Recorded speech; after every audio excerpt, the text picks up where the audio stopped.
एकूण जे काही डॉक्टर्स आहेत त्या डॉक्टर्समध्ये आता 1400 डॉक्टरची भरती आमची पूर्ण होईल.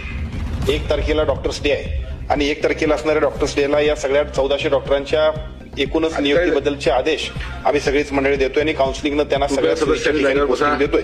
त्यामुळे एक महत्वाचं काम पूर्ण आपण करतोय.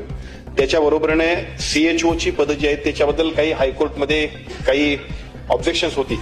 त्या सीएचओच्या पदाच्या संदर्भातले सगळे विषय आता क्लिअर झाले आणि फायनल हिअरिंगला एकूणच ती मॅटर आहे. त्यामुळे ही सीएचओची पदं भरण्यामध्ये सुद्धा आपल्या वतीनं अतिशय गतिमान पद्धतीने आम्ही काम करतोय. त्याचा फायदा निश्चितपणे होणार आहे. 3000 कंत्राटी कर्मचारी जे आहेत त्या कर्मचाऱ्यांच्या बद्दलचं जे काही टेंडर आहे ते फायनल स्टेजला आहे आणि त्याचा एका 15-3 आठवड्यामध्ये पूर्तता झाली की या 3000च्या एकूण सगळ्या कंत्राटी कर्मचाऱ्यांच्या माध्यमातून या सगळ्या एकूण असणाऱ्या म्हणजे बांधून पूर्ण झाले परंतु प्रत्यक्षात कार्यान्वित नाही अशा सगळ्या आस्थापना आपण सुरू करतोय.